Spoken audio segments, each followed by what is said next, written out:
muchas gracias por la introducción y realmente impresionante el panel que tenemos ahora.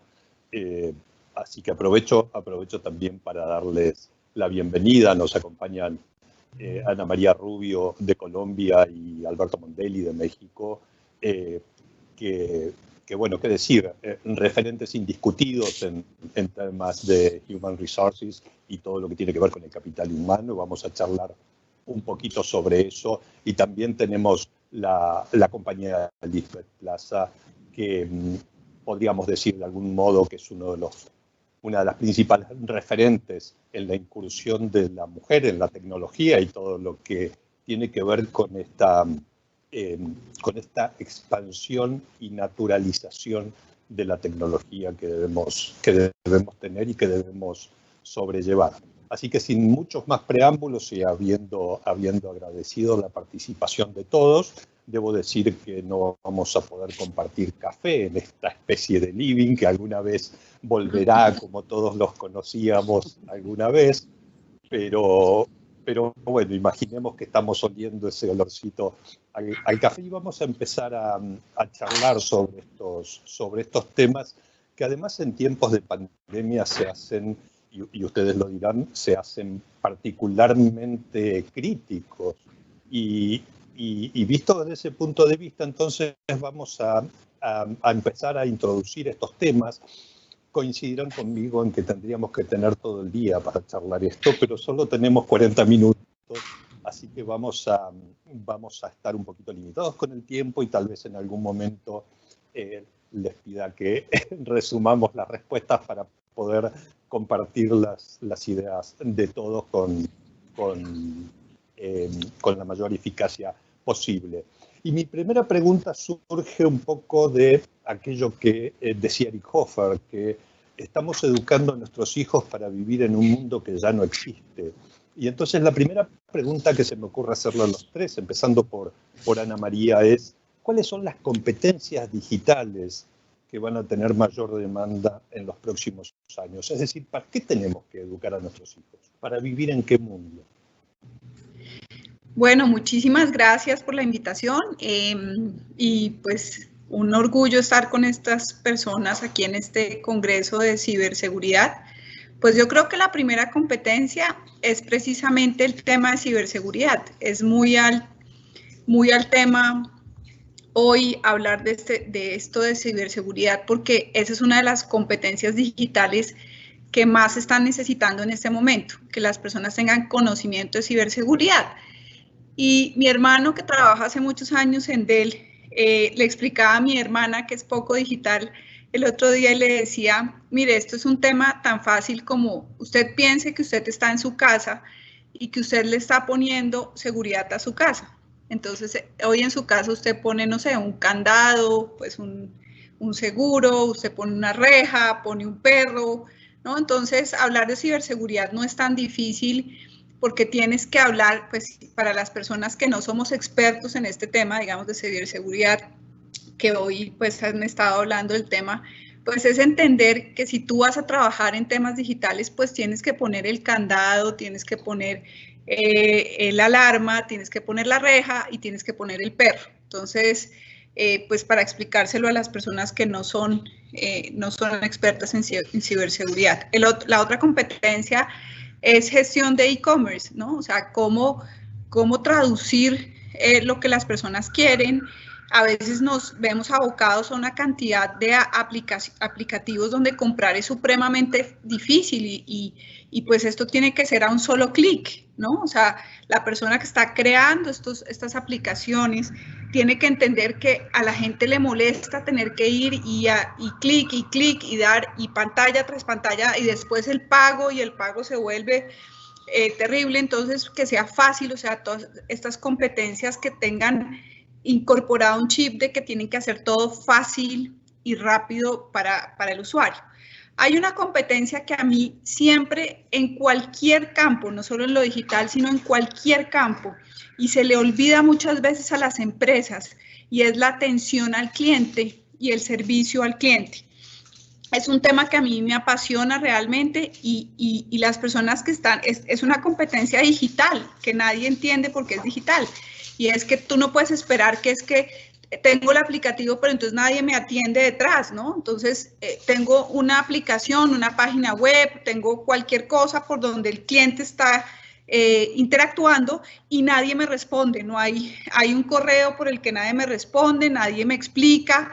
Y pues yo, la verdad, alabo todas esas páginas web y las apps por donde ya existe pues hasta un contacto de WhatsApp o ya te aparece un asistente virtual. A veces todavía las asistentes virtuales les falta un poquito de capacitación y ser un poco más inteligentes, pero el tema de servicio al cliente es supremamente importante. Entonces, otro tema que es la experiencia que tengas en la página y que sea fácil, sencilla, eso lo tienen que aprender todas las personas.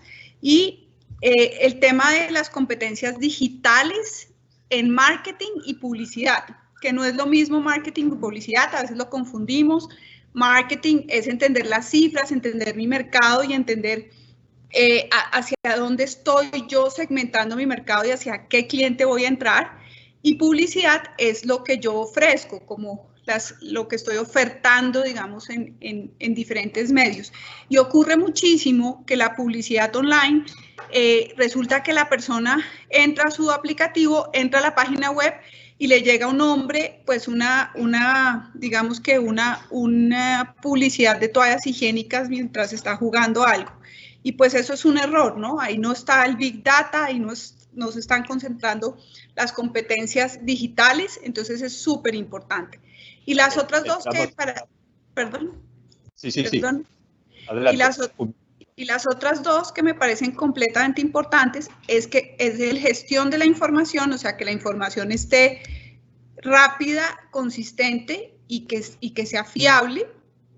Y una última, ya para dejar, es un poco que sepan editar imagen y sonido, o sea, que algunas personas sepan o que tengan personas que sepan editar imágenes y sonido y que todas las cosas que estén ahí tengan no solamente imagen, porque nos hemos enfocado mucho en los temas de imagen en las aplicaciones y las páginas web, pero también que tengan un tema de sonido, porque hay personas más auditivas que visuales.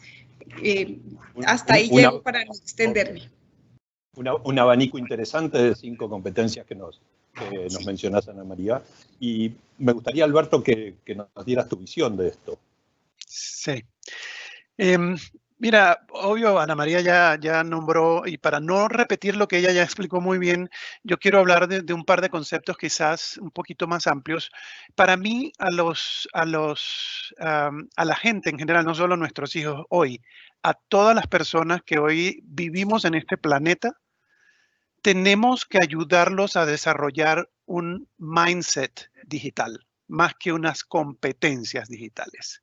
Una forma de pensar y de entender el mundo desde el punto de vista digital, porque eso es lo que el mundo es hoy. Todo hoy en día tiene que ver con tecnología, todo hoy en día es digital. Así es que tenemos que desarrollar algo más amplio. La capacidad de cambiar la mentalidad de la gente, la capacidad de acompañar la aceleración de los cambios, el que eso se perciba como una oportunidad de mejorar y no como una amenaza, como ocurre mucha gente que está pensando que va a perder el trabajo por la inteligencia artificial, que pensemos con una mentalidad de mucha más agilidad y mucha más flexibilidad. Y creo que ese para mí es el concepto que tiene que estarse manejando, ¿no? La creación de ese mindset, de esa forma de pensar digital. Ahora, quiero referirme también muy rápido a un reporte que muy recientemente sacó el World Economic Forum sobre el futuro del trabajo, donde hablaba de las habilidades para el futuro y que son habilidades que al final del día son para un futuro digital.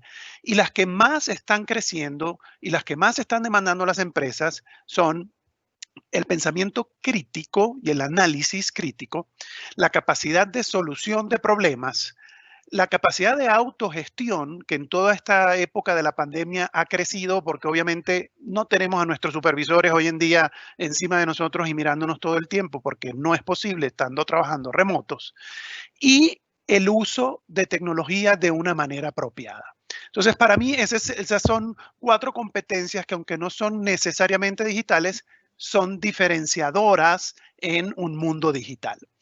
Y para cerrar mi comentario, te diría que ya dentro del tema digital, aparte de nuevo de las que ya se nombraron, yo diría que el poder utilizar la tecnología como una vía de comunicación, como una vía de colaboración y como una vía de análisis de datos para la solución de problemas son 3 competencias digitales fundamentales hoy en día y lo seguirán siendo en el futuro. Clarísimo, clarísimo. Gracias, Alberto. Bueno, y Lisbeth, ¿cuál es tu visión en un terreno tal vez, o desde una óptica tal vez un poco diferente? Claro, gracias Patricio. De hecho, bueno, gracias a todos. Definitivamente tenemos visiones distintas y eso depende del mercado donde nos encontramos. Estoy seguro que si alguno de ustedes estuviera en la rama de medicina, pues seguramente hablaría de cómo la tecnología está cambiando la telemedicina, ¿no? O lo que es la medicina asistida. En mi caso, yo estoy muy enfocada en lo que es la ciberseguridad. Entonces, más allá de hablar de competencias digitales que van a existir o se van a necesitar en un futuro, pienso también en cuáles van a ser esos empleos del futuro. Les aseguro que ninguno de nosotros se imaginó hace, no sé, 16, 20 años que tenemos en este mercado que youtuber iba a ser una carrera. O sea, jamás nos los imaginamos o iba a ser un empleo del futuro. Entonces, es entrar a pensar qué empleos pueden existir, por ejemplo, especialistas de IoT, del hogar. Hoy en día muchos hogares tienen están domotizados como tal. Eso me hace pensar que el conocimiento en IoT va a ser importante o es importante. Especialistas en ciberdelincuencia global que ya inclusive estén viendo cómo se maneja la ciberdelincuencia no en un solo país, sino en varios países, la realidad virtual. Yo pensaría que inclusive las redes sociales tenderán a que se van a manejar mucho con base en la realidad virtual. El arquitecto de tráfico, entonces aquí hablamos, es una mezcla, ¿no? Lo que es Big Data, inteligencia artificial, hablamos de autos autónomos también. Algo que me ha parecido muy curioso, y esto lo hablo porque en el mes de mayo hice una presentación sobre los empleos del futuro, es el desintoxicador digital. Y esto básicamente sucede porque estamos tan apegados a la tecnología constantemente que necesitamos como liberarnos, ¿no? Entonces, eso me lleva a mí, pensando en esos empleos del futuro, me lleva a que deben existir algunos conocimientos específicos en estas nuevas tecnologías y estoy totalmente de acuerdo con Alberto que tenemos que tener un mindset digital, pensar nuevamente digital. Ya la ciberseguridad no es de un grupo pequeño de, algunos les dicen mal llamados hackers, porque no es el término correcto que se debe utilizar en este ámbito, es de todos, la ciberseguridad de todos, porque todos tenemos un dispositivo móvil donde nos pueden hackear haciendo ingeniería industrial, algún tipo de phishing, algún tipo de ataque, que definitivamente, ingeniería social, perdón, que nos puede afectar a nosotros. Entonces, estoy de acuerdo con lo que decía Alberto específicamente en esa forma de pensar en lo digital. Es una de las competencias claves que van a existir en el futuro y pensar en cuáles van a ser esas carreras, ¿no? Antes era importante tener una maestría, yo creo que en nuestros tiempos. Hoy en día, pues tener una certificación y ser mucho más especializado en algo tiene más valor en algunos países del mundo. Sí, seguramente. Muchísimas gracias por tu visión. Y además una cosa que veo y rescato lo que decía también, Ana María empezó hablando y mencionó como primera competencia la ciberseguridad. Entonces me surge la siguiente pregunta. Ustedes entre los tres han tratado de dar, o han dado, mejor dicho, una visión clara de cuáles deberían ser las competencias que se van a necesitar en el futuro, pero para eso hay que trabajar. Entonces, mi siguiente pregunta es, ¿cómo ven ustedes que las empresas se están preparando en términos de ciberseguridad? ¿Qué nivel de prioridad le dan a la ciberseguridad hoy en día? Más aún con la fuerza que a esta pregunta le da la pandemia que estamos estamos transitando, ¿no? Ana María, por ejemplo, ¿cuál es tu visión en esto?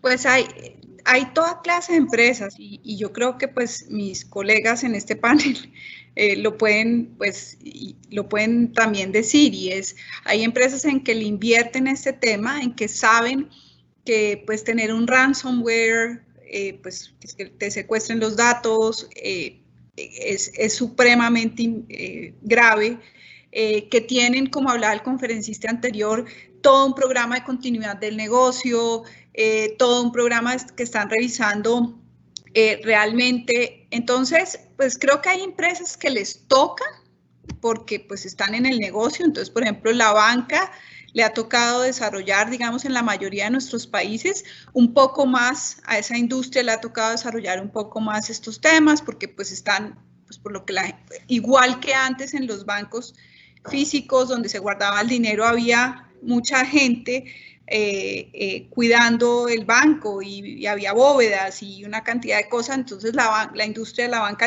creo yo, le toca más. Hay empresas que son, a pesar de que tienen datos importantes del cliente, no les importa y no han invertido en esto. Entonces, hay empresas nuevas, no quiero decir pues marcas en este momento, pero entonces todos estos nuevos aplicativos donde tú compras y te llega la comida o te llegan ciertas cosas que están, digamos, que son muy populares hoy en día, ahí hay muchos problemas, por lo menos en mi país, en Colombia, hay muchos problemas porque casi siempre te están hackeando tu tarjeta de crédito y te están clonando tu tarjeta de crédito y tus datos. Entonces, estas empresas son unos startups unicornios divinos, pero entonces no le invierten a estos temas. Y entonces la empresa valorada, pues antes de la pandemia, no sé cuántos millones de dólares para entrar al IPO, pero no le invierten a eso y la experiencia del cliente es pésima. Entonces, pues hay tanto como empresas que esto les importa, decía la industria, no sé, hasta ahí llego yo para que mis compañeros también digan lo que piensan. Ok, Alberto, ¿cuál es tu visión en esto, a lo mejor desde el punto de vista de México o más global? Sí, coincido en varios puntos con Ana María y mirando información reciente sobre las prioridades de las empresas y de los CEOs, normalmente la seguridad cibernética está entre los top 3 o top 5 al menos prioridades, ¿no? Una que estoy mirando en este momento me dice, la primera preocupación es un poco más amplia que la ciberseguridad, que tiene que ver con el liderar un negocio digital y todo lo que la transformación digital significa para el negocio y quizás siendo algo para lo que el CEO o la empresa no está preparado, ¿no? Obviamente por el contexto, por el entorno, hoy en día una prioridad muy fuerte tiene que ver con el cómo hacer para que tu fuerza de trabajo sea productiva en un entorno remoto, ¿sí? Y luego, si tú sumas estas dos, el tema digital con el tema remoto, surge esta preocupación de la ciberseguridad que en entornos remotos nos hace más vulnerables, digamos. Tenemos accesos por VPN en todos lados. Cualquier persona se puede conectar a la red de la empresa desde cualquier parte que le ofrezca un acceso de Wi-Fi sin necesariamente tomar las medidas de seguridad apropiadas. Entonces, eso se convierte de nuevo en la ciberseguridad en una gran prioridad. Y luego entra otro tema que es una prioridad en todas las áreas de negocio, pero que también afecta obviamente los temas de tecnología y de seguridad de información, que tiene que ver con los costos, ¿no? El manejo de costos y cómo hacer en una situación en la que la economía no nos está ayudando a seguir invirtiendo en la transformación digital, en un mejor entorno de trabajo remoto y en una seguridad digital mayor, ¿no?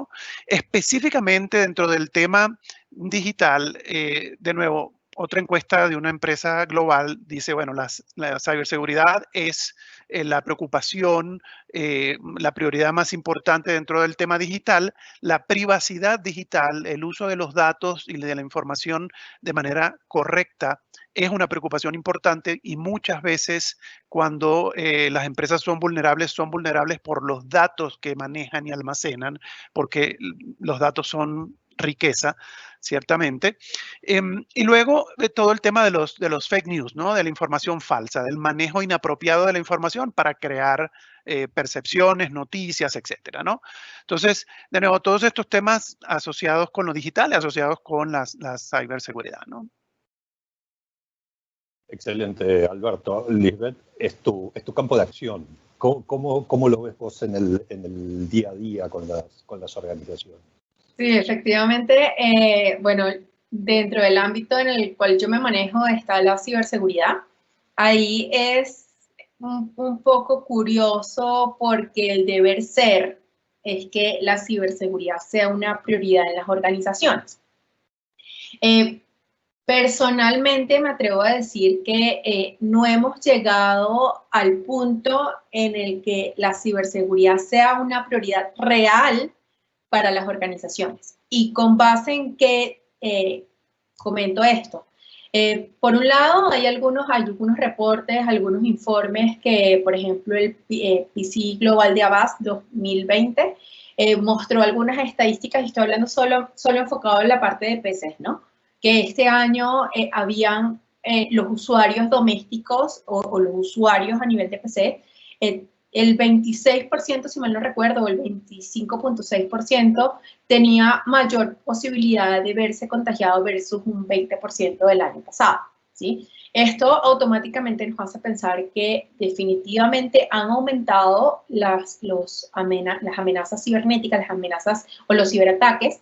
De hecho, eso ocurre todo el tiempo. Estamos viendo que bancos, sobre todo, son víctimas de algún ransomware. Hace poco, yo creo que este fin de semana hubo varios mensajes por WhatsApp de una empresa de retail que se vio afectado por un ransomware. Entonces, para mí, responder esa pregunta es un poco compleja porque siento que se menciona que sí, que efectivamente la ciberseguridad está entre los primeros prioridades de una compañía, pero cuando tú vas al cliente, pues no pareciera ser, porque han disminuido los presupuestos. De hecho, hay estadísticas que mencionan que han disminuido los presupuestos cerca del 25% en ciberseguridad.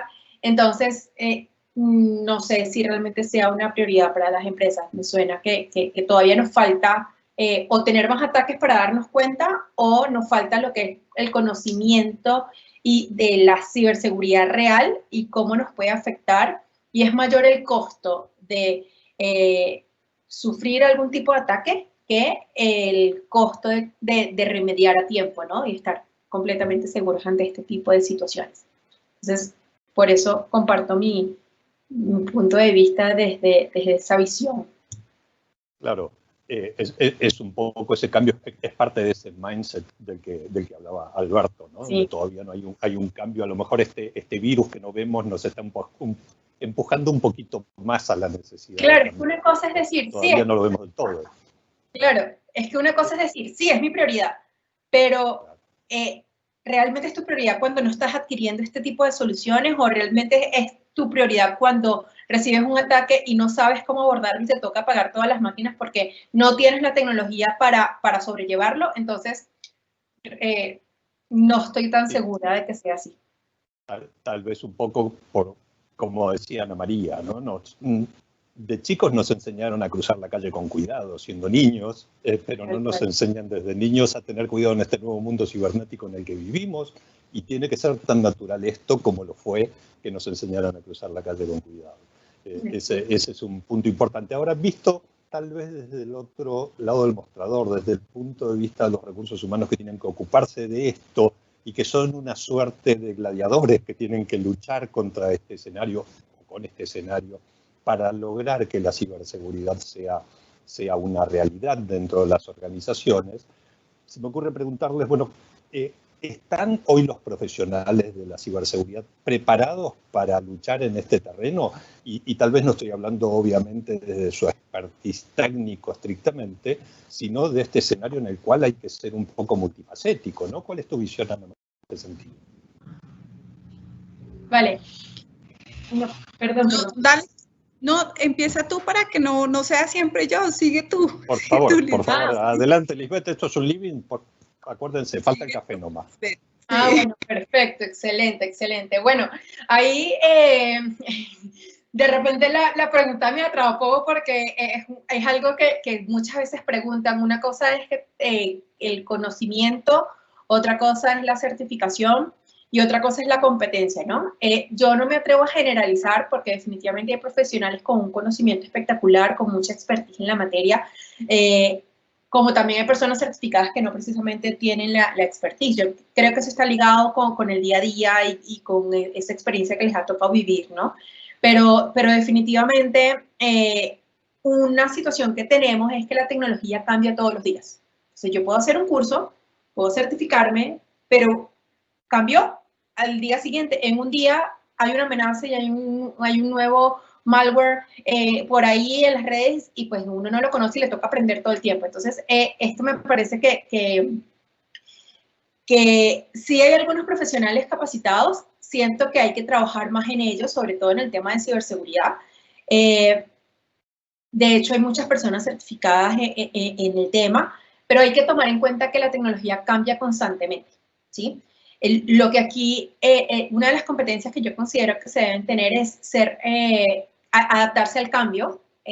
Por ahí, de hecho, hace poco se hablaba mucho de la resiliencia, que no es un tema viejo, sino es un término realmente nuevo.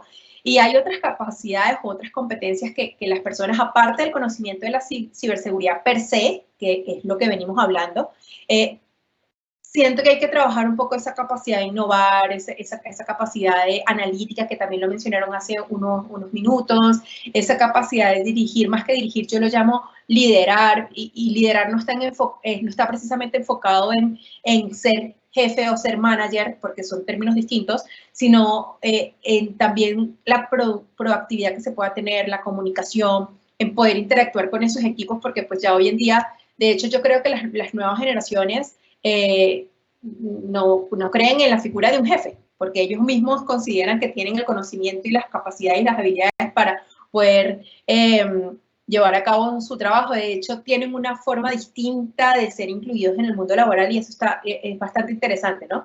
Y bueno, hay un punto que yo creo que es la enfermedad de todos, es la gestión del estrés. Yo sé que a lo mejor ustedes dirán, bueno, Liz, que está hablando de la gestión del estrés, no tiene nada que ver con ciberseguridad, pero bueno, es una de las competencias que se tienen que manejar porque hoy en día todos los cambios que ocurren, no solamente en tecnología, no solamente en ciberseguridad, nos afectan a todos como seres humanos. Entonces, son parte de las competencias que se deben tener como humanos que somos, ¿sí? Porque, como decía Alberto hace unos minutos, hay personas que piensan que la inteligencia artificial me va a reemplazar a mí. No te va a reemplazar. Seguimos siendo humanos, seguimos siendo las personas los que lideramos o dirigimos una compañía o llevamos a cabo algún tipo de proyecto. Entonces, sí, hay varias competencias que se deben trabajar y bueno, eso era lo que quería comentar. Excelente, maravilloso. Y Ana María tiene unas ganas de sumar a lo que acabas de decir. Sí, porque yo creo, pues sí, o sea, yo no puedo decir, bueno, no están preparados o sí están preparados. Mucha gente está preparada. Para las competencias que hablamos y para marketing digital, pues hay mucha gente que está preparada y lo hemos visto en el Congreso hoy, todo esto. Pero hay unas competencias humanas para cualquier entorno y es que a las universidades, siendo yo profesora de universidad de maestría, se nos ha olvidado un poco el tema del liderazgo y estas nuevas generaciones, como le decía Lisbeth, necesitan más que un jefe, necesitan un líder. Y esto no lo enseñan en ninguna clase pregrado, todavía en universidades, ni el Tecnológico de Monterrey, pues en México, ni he visto en las universidades como Harvard o como Cornell, que en sus maestrías o en sus pregrados haya una clase de liderazgo. Y el liderazgo es porque la gente habla mucho de liderazgo y hay liderazgo negativo como positivo, y yo sí quería hablar del liderazgo en el que yo creo que es el humanamente efectivo, que es primero autoconocerse, y esa es una habilidad que necesitamos aprender todos, seamos profesionales digitales o no, y es que saber conocernos muchísimo, saber quiénes somos, saber qué nos gusta y saber en qué somos buenos y qué nos apasiona, tener un propósito de vida para poder inspirar con el ejemplo, hacer conversar. Entonces estamos hablando tanto por el WhatsApp que no tenemos las conversaciones que tenemos que tener en nuestros entornos de trabajo, no entendemos lo que el cliente quiere, no lo escuchamos, ¿no? Entonces unas conversaciones efectivas para lograr resultados. Y un tema súper importante, y ya que pues a mi país le está yendo tan mal en el tema del fútbol, hay una pregunta que yo le hago a todo el mundo, y es ¿cuántas veces en el Mundial de Fútbol el equipo que gana el Mundial tiene en su equipo al goleador del Mundial? ¿Cuántas veces creen ustedes que desde 1982, que fue donde se empezó a premiar el goleador del Mundial, cuántas veces creen ustedes? Díganme una cifra, ¿cuántas veces creen? 2 veces solamente. Pasó en Francia, cuando Francia fue campeón, y, perdón, en Italia, en 1980, o sea, Italia, el goleador del equipo fue en 1982, fueron los campeones mundiales y el goleador del equipo. Eso quiere decir que había un trabajo en equipo muy bueno y el goleador también individualmente era bueno. Y después pasó unos años después, cuando Francia fue campeón mundial. Entonces, el trabajo en equipo es un tema que además no nos enseñan en ninguna parte, no nos enseñan ni en el jardín infantil, como se llama en cualquier parte de nuestros países latinos, kindergarten, donde quieran. Es un tema que se necesita y que cada vez, en vez de aprovechar más el trabajo en equipo, estamos siendo más individualistas. Y estos tiempos de pandemia necesitan el trabajo en equipo, necesitan mentes que le digan, por ejemplo, sí, nosotros vamos a compartir nuestro conocimiento en este congreso, que podamos apoyar y confiar en el otro para poder trabajar cada vez más en equipo. Entonces, creo que hay competencias que no estamos enseñando a nuestros niños y que no estamos enseñando a nuestros profesionales en ninguna parte. Entonces, hay, claro, colegios que tratan de hacer, hay instituciones que tienen algunas metodologías de trabajo en equipo, pero siempre apreciamos más el individuo, las recompensas son individuales, entonces, ¿qué competencias tengo que tener? Y creo que una persona sola, y soy convencida de eso, no puede ser perfecta en todo. Creo que necesita a los demás y necesitamos más cooperación, ayudarnos muchísimo más. Entonces, creo que las competencias digitales al final tú las aprendes, o sea, ese mindset del que hablábamos ahorita, que hablaba Alberto, tú hasta lo puedes enseñar desde chiquitos, y hemos visto que en algunos países lo han hecho, y porque es un poco más técnico, pero esas competencias que necesitamos soft, las necesitamos tanto. Para mí el liderazgo y el trabajo en equipo son 2 competencias importantísimas para el futuro. Lo que estás mencionando, Ana María, me recuerda una figura que suelo rescatar, que es la figura del profesional T-shaped, ese profesional en forma de T que tiene en su barra vertical el expertise específico de su materia, pero tiene esa barra horizontal que le permite interactuar, esa suerte de habilidades transversales que le permiten interactuar con su entorno de trabajo. Alberto, ¿cuál es tu visión que sumarías a esto que estamos conversando sobre los profesionales? Sí, muy brevemente, yo creo que aquí hay dos dimensiones, una de cantidad y una de calidad.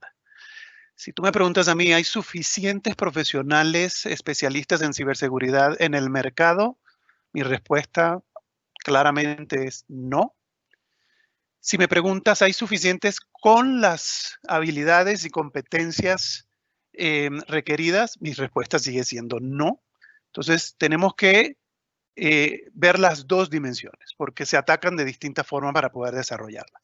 Pero voy un poco más allá. la ciberseguridad no es un tema de los profesionales de ciberseguridad. Es un tema del usuario que pone 1, 2, 3, 4 como password. Y además lo anota en un papelito y lo pega en la pantalla de la computadora. Entonces, ¿hay suficiente gente trabajando con conciencia, con el mindset digital, con la conciencia de ciberseguridad? Absolutamente no. Entonces, es un tema que trasciende al profesional y que en todas las dimensiones que lo miremos, nos falta mucho por hacer en términos de desarrollar esa conciencia, desarrollar esas competencias. Y para cerrar, yo creo que aparte de lo que ya se ha mencionado, ¿no? Para mí hay dos competencias, habilidades de hoy y del futuro. Y tienen que ver con lo que ya dijeron Ana María y Lisbeth. La primera es resiliencia. La resiliencia como la capacidad de aprender de situaciones como la que estamos viviendo y salir fortalecidos y salir mejores. Y la capacidad de aprendizaje. Si nosotros no tenemos esa competencia, no importa ninguna otra. ¿Por qué? Porque el mundo que estamos viviendo hoy es distinto al de mañana. No es que es distinto al de dentro de 15 años. La certificación, como decía Lisbeth, de que terminé hoy o esta noche es obsoleta. Si yo no tengo la capacidad de aprender y olvidarme de lo que ya había aprendido antes, ¿verdad? Construir sobre eso, pero dejarlo atrás y aprender lo nuevo, no importa en qué campo yo me desempeñe, no importa si tenemos todas las medidas, no importa más nada. Si yo no sé reaprender, en el futuro no tengo ningún tipo de tenerme en un lugar de trabajo o en una empresa o haciendo algo productivo. Excelente, excelente. Me encanta ese enfoque que le diste, Alberto, porque apenas dijiste que el problema no era de los profesionales de la ciberseguridad, sino del usuario que pone un 2, 3, 4 como contraseña. Lo primero que me vino a la mente es el problema es educación. Y entonces creo que sin duda por lo que ustedes tres han reflejado a lo largo de esta mesa que estamos compartiendo, esa es uno de los hilos conductores tal vez que nos va a permitir resolver estos problemas que hemos estado manifestando. Y en ese sentido quería transmitirles mi última pregunta, que es, en este año de pandemia, en este año en el que muchas de las situaciones que siempre decíamos, bueno, nos estamos preparando para eso, con tiempo, tranquilos, y resulta que de golpe nos abrieron la puerta y tuvimos que salir todos a jugar en un terreno desconocido. La pregunta es, y empiezo por vos, Alberto, ha sido casi imperativo el trabajo remoto de todo el mundo en las organizaciones. ¿Qué impacto ha tenido en las organizaciones esta necesidad de salir a hacer algo que nadie sabía muy bien cómo hacer? Sí. Bueno, el primer impacto es que la transformación digital se aceleró y las empresas que estaban preparadas pudieron darse cuenta de que habían hecho una buena inversión, que tenían la tecnología apropiada de comunicación, de colaboración, etcétera, y las que no tuvieron, como tú dices, que salir corriendo y ponerse al día lo más rápido posible, ¿no? Para poder sobrevivir. ¿Qué otra cosa? Y ya más pensando hacia el futuro, ¿no? Porque la pandemia ya está aquí, ya la vivimos, estamos aprendiendo con ella, ¿no? Pero pensando en el futuro, ¿qué van a hacer las empresas? Primero, van a cambiar la forma en la que se hace hoy en día el trabajo. Obviamente, incorporando protocolos de seguridad para mantener la seguridad del trabajo, tecnologías por ejemplo, de pago sin necesidad de tocar nada, etcétera, nuevos procesos, mucho enfoque en el bienestar de los empleados en este entorno tan complejo.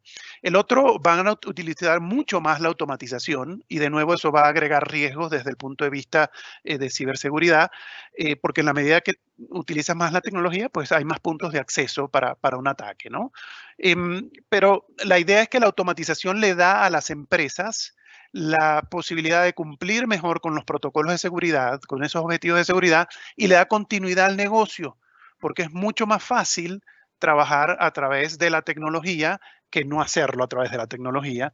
Y de paso un robot no se enferma, no necesita una vacuna de COVID cuando salga, etcétera, ¿no? Entonces, mucho más automatización. Luego, ya las empresas están enfocando el trabajo remoto como una forma permanente. Esto no quiere decir que el 100% de las personas van a estar trabajando permanentemente desde su casa. quiere decir que vamos a tener un 20, 30, 40% de las personas trabajando desde la casa o desde cualquier parte del mundo, desde un café, desde donde haya Wi-Fi, ¿verdad? Vamos a tener un 20, 30, 40 trabajando en la oficina y vamos a tener un grupo que va a estar en la oficina o en la casa o donde sea, dependiendo de lo que le sea conveniente a él y a la empresa. Y las empresas van a tener que aprender a gestionar ese ecosistema híbrido de formas de hacer el trabajo y de conectarse con el trabajo. Y eso nos lleva a, para mí, la última, digamos, en mi comentario, mudanza, cambio, que es repensar para qué tengo yo un lugar de trabajo. ¿Para qué va a quedar la oficina? Y para mí la respuesta es, bueno, va a quedar para colaboración, para trabajo en equipo, como mencionaba Ana María, para habilitar algunos procesos de solución de problemas complejos, para creación o mantenimiento de algunos valores de la cultura, para promover innovación, que se hace mucho mejor en equipo que en soledad. Para eso va a quedar el lugar de trabajo. Entonces, esas son para mí las 4 áreas donde las empresas van a ir evolucionando. ¿En cuánto tiempo? No lo sé. Seguramente vamos a demorar todavía un poquito en nuestras casas, pero seguramente ya las empresas están pensando en cómo van a manejar estos 4 temas a futuro. Excelente, interesantísimo. Ana María, ¿tu visión sobre esto? Pues ya que Alberto no lo mencionó, te voy a mencionar lo que le pasa normalmente a las personas que empiezan a trabajar remotamente y a los equipos, y esto tiene como unos estadios. Y el primero es que los jefes y las personas tratan de reinar en el computador y en el Zoom o en el Meet o en el Teams, ¿no? Entonces, yo en las diferentes empresas donde he implementado desde el 2005, por los problemas de movilidad que había en la ciudad donde vivo, lo empecé a implementar, no 100%, pero lo empecé a implementar. Fue como la primera vez que una empresa colombiana hacía esto en Colombia. Las extranjeras siempre les es más fácil hacer esto. Y esto pasó en la pandemia, y es que entonces el jefe quería que la gente estuviera a las 8 de la mañana peinado, maquillado o perfectamente situado a las 8 de la mañana en el Zoom para que el jefe lo pudiera ver. Y eso, pues, de eso no se trata el trabajo remoto, ¿no? El trabajo remoto se trabaja desde que yo te pongo unos resultados, unos objetivos, o sea, que tú trabajes por resultados, y pues simplemente nosotros tenemos una conversación cuando tengamos que hablar. Hay compañías que hasta han hecho salas de trabajo como si hubiera salas como recreando los espacios de las oficinas reales. O sea, y tú que allá existía una cafetería que se llamaba Chepito, y entonces le ponen a la sala de Zoom el mismo nombre y hacen esas mismas cosas como recreando los lugares de trabajo. Inclusive en la universidad en la que trabajo recrearon los salones, los nombres de los salones y los números de los salones en los Zooms, ¿no? O sea que pues las personas que venimos de hace años de ser digitales, pues esto nos parecía extraño, pero fue su forma de adaptarse. Entonces eso es lo que le pasa normalmente, ese es el primer estadio que le pasa a la gente. Ya después empieza la gente a decir, oiga, esto no es como tan interesante, ¿no? O sea, yo no puedo recrear, o sea, tengo que tener miles de salas de Zoom y ¿cómo voy a hacer esto? Entonces empieza a darse cuenta que simplemente lo que haces es cómo superviso, y creo que ha sido uno de los mayores retos de las personas y de los jefes, es cómo superviso a la gente que está en la casa, ¿no? Que está trabajando, y entonces existe un péndulo, existe en el jefe que dice no está haciendo nada, ¿no? Está viendo televisión o está acostado en la cama. Otros jefes que se les olvidó la gente y dice, pues yo confío en que están trabajando y punto. Entonces, creo que tiene que haber un tema medio y empezar a poner siempre objetivos, trabajar por objetivos, por resultados. Y ya es otra porción de ese mindset que tenemos que cambiar, ¿no? Nos están quedando un par de minutitos. Y bueno, hasta hasta que la gente ya lo entiende y llegan al nirvana del trabajo en equipo, que ya lo hacen compañías hace muchísimos años, sobre todo las de tecnología como Dell, Microsoft o Hewlett Packard, que ya acabaron con las oficinas y la gente trabaja remotamente. Listo.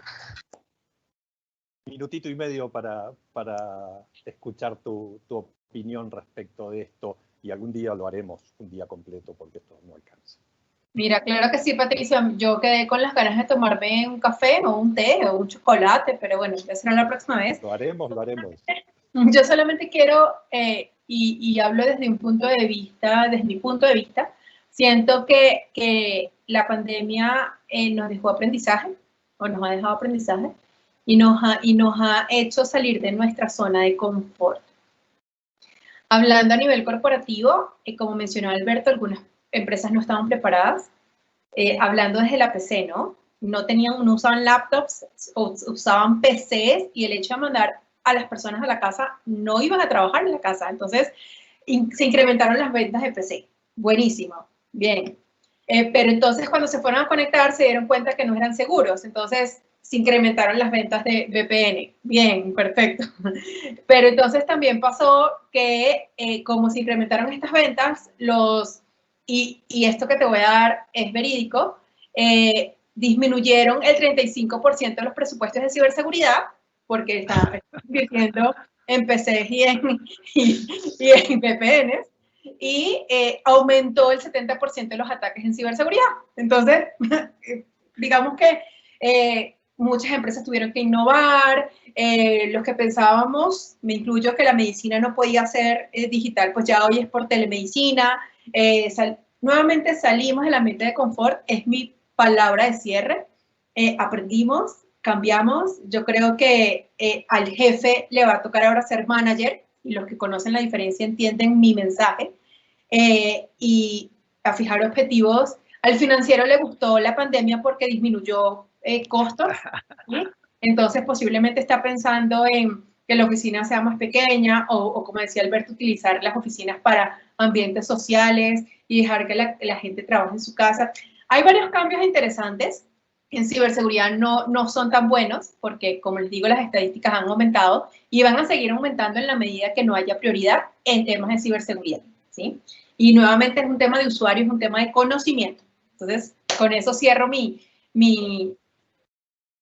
espacio. Muchísimas gracias. Quiero primero agradecer a la organización del evento por haberme invitado a moderar este espacio. He aprendido un montón con ustedes tres, así que mi segundo mensaje es un profundo agradecimiento a Ana María, Lisbeth, Alberto, y bueno, perdón por este minutito que nos hemos pasado, y terminamos entonces. Muchísimas gracias. Muchísimas gracias a todos, un placer, realmente fue un placer escuchar este panel y esta conducción, así que muchísimas gracias, un honor que hayan participado.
American Business School cuenta con una de las más avanzadas metodologías de aprendizaje, apoyando a organizaciones a diseñar sus universidades corporativas y sus centros de gestión de conocimiento. Experiencia internacional. Hemos impartido programas de formación ejecutiva para empresas de Estados Unidos, México, El Salvador, República Dominicana, Colombia, Paraguay, Ecuador, Honduras, Nicaragua, Costa Rica, Panamá, Argentina, Chile, España.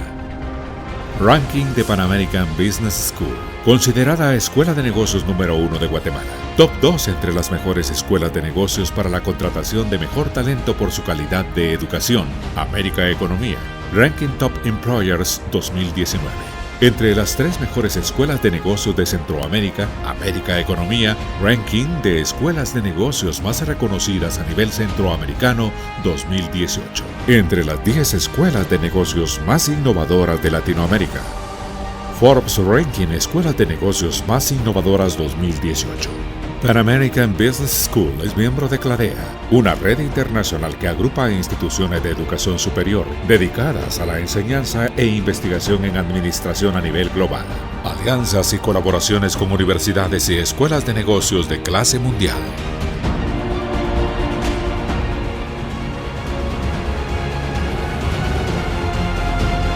Renacemos con más fuerza y convicción en preparar a estos ejecutivos fuertes y con capacidad al cambio y grandes desafíos. El mundo nos une a lograr grandes historias. Somos Pan American Business School, líderes formando líderes.